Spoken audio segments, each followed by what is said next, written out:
Hello bachcho, let's read this question and the question says element having highest ionization potential value is। तो बच्चों question में पूछा गया है ये जो ऑप्शंस दिए हैं हमें इनमें से हाईएस्ट आयनाइजेशन पोटेंशियल की वैल्यू किसकी होगी and the options are neon, helium, beryllium and nitrogen. तो बच्चों अगर बात करें की कंसेप्ट की तो यहाँ पर हमारा की कंसेप्ट निकल कर आता है आयनाइजेशन एनर्जी। आयनाइजेशन एनर्जी क्या होता है बच्चों? It is the minimum amount minimum amount of energy required to remove electron from कहाँ से करना है उसको रिमूव, कहाँ से हम उस इलेक्ट्रॉन को रिमूव कर सकते हैं? From neutral isolated gaseous atom. Gaseous atom.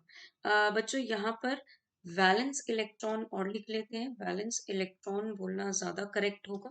तो minimum amount of energy required to remove valence electron from neutral isolated gaseous atom, ये हमारा आयनाइजेशन एनर्जी होता है।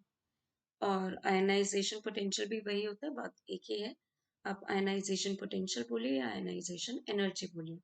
अब बच्चों आयनाइजेशन एनर्जी क्या होता है या आयनाइजेशन पोटेंशियल जो है वो लेफ्ट टू राइट इंक्रीज होता है। लेफ्ट टू राइट इंक्रीज होता है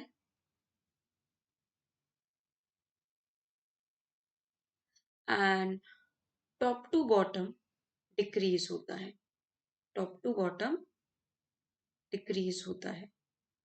तो अगर हम किसी एक पर्टिकुलर पीरियड की बात करें तो एक पर्टिकुलर पीरियड में नोबल गैसेस की आयनाइजेशन पोटेंशियल सबसे ज्यादा होती है, ठीक है।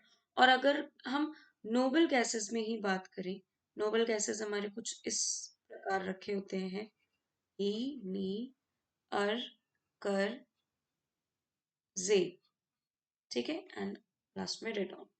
तो डाउन द ग्रुप डिक्रीज होता है।